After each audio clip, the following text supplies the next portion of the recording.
Assalamualaikum warahmatullahi wabarakatuh. Saudara-saudara para muslimin rahimakumullah, marilah kita bersama-sama pada kesempatan ini untuk membahas tentang wahyu Allah sebagai satu kesatuan. Dalam arti bahwa Allah berbicara kepada manusia itu dengan jalan wahyu, sebagaimana diungkapkan di dalam surat Asy-Syura, surat yang ke-42, ayat yang ke-51 gitu. Jadi dari situlah kita mengerti bagaimana hubungan Allah bicara kepada manusia gitu. Nah, pengertian wahyu ini nanti perlu dicermati dengan baik karena ada penggunaan wahyu di dalam Al-Quran yang perlu kita pahami dengan baik. Wa ma kana li basyarin an yukallimahullahu illa wahyan aw min wara'il hijab aw yursila rasulah wa yuhya bi idnihi may yasha'u innahu aliyyun hakim. Jadi dan tidak seorang pun manusia akan dapat bicara dengan Allah melainkan dengan jalan wahyu atau dari belakang tabir atau dengan mengutus malaikat. Wahyu ini kemudian penggunaannya dalam Al-Quran perlu dicermati. Dari segi bahasa, wahyu itu hanya isyarat yang cepat. Nah, nanti penggunaan wahyu saya katakan ada dua dalam Al-Quran, yaitu seperti wahyu kepada benda-benda alam. Contohnya pada surat yang ke-41 ya, surat 41 ayat yang ke-12 gitu. Jadi Allah memberikan wahyu kepada langit ya, kepada bumi. Nah, wahyu di sana nanti dijelaskan lebih jauh, yaitu hukum-hukum Allah atau amar Allah yang diberlakukan pada setiap ciptaannya. Sebagaimana diterangkan pada surat At-Tolak, surat 65, ayat yang akhir. Ya. Jadi nanti amar Allah, hukum Allah, wahyu Allah yang diturunkan kepada langit dan bumi, nah, disebut ilmu nanti pada surat Tolak ayat 12 gitu ya. Wa annallaha qad ahata bikulli syai'in ilma gitu. Nah, yang kedua, wahyu yang diberikan kepada lebah seperti nyatakan pada surat 16 ayat 68. Sana wahyu berarti satu insting bagi lebah itu. Ada lagi wahyu yang diberikan kepada ibunya Nabi Musa. Di sana wahyu dalam arti bahwa ibu Nabi Musa supaya mempunyai kemantapan agar anaknya itu dihanyutkan di sungai, nanti akan ditemu oleh keluarga Fir'aun, akan dipelihara oleh mereka, tapi anak itu akan ketemu kembali dengan kamu gitu. Jadi surat Qasas surat 28 ayat yang ke-7 gitu. Ada lagi wahyu kepada manusia biasa dalam arti seperti wahyu kepada murid Nabi Isa yang disebut para khawari gitu ya, khawariyun. Itu pada surat Al-Maidah ayat 111 gitu. Di samping itu kata wahyu juga digunakan oleh setan kepada setan manusia dan jin gitu. Hal itu dinyatakan pada surat 6 Al-An'am ayat 112 gitu ya.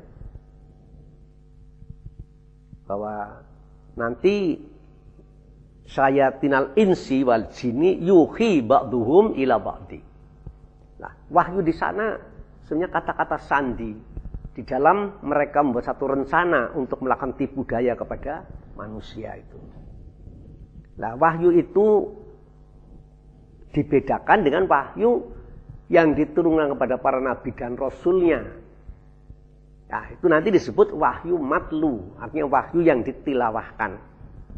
Nah, wahyu yang ditilawahkan itulah yang mengandung aturan-aturan atau syariat yang nanti menjadi pegangan atau pedoman bagi manusia di dalam kehidupannya itu.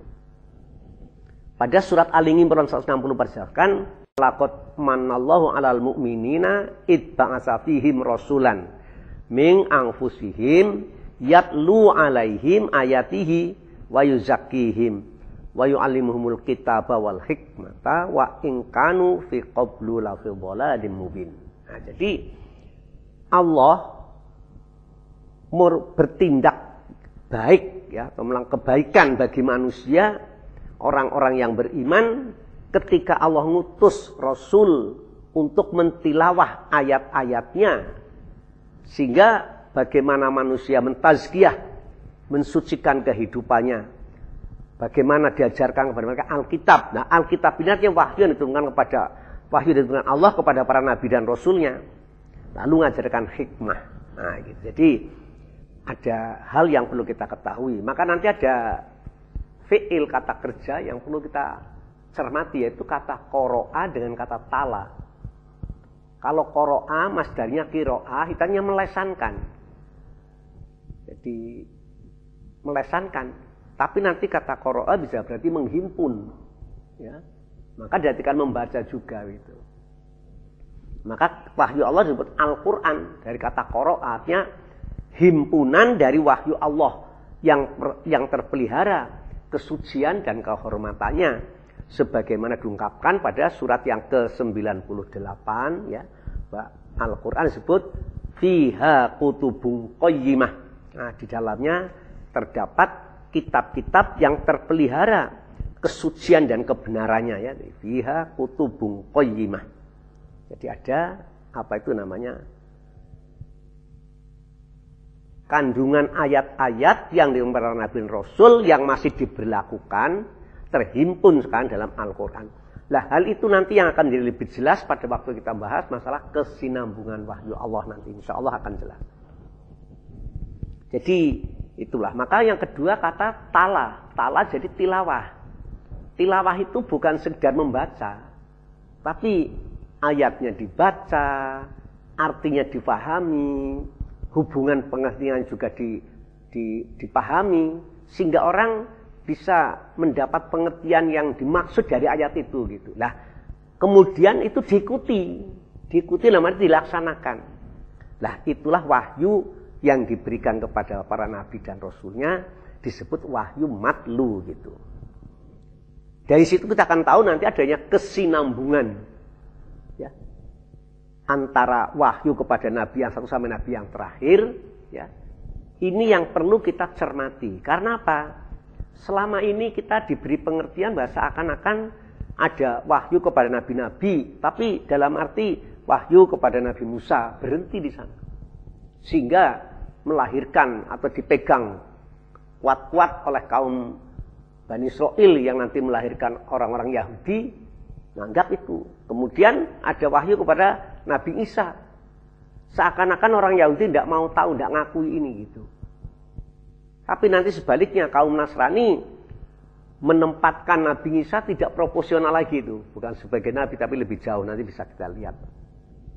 Nah, maka dari Nabi pertama sampai terus Nabi Musa, Nabi Isa, sampai Nabi Muhammad merupakan satu kesatuan.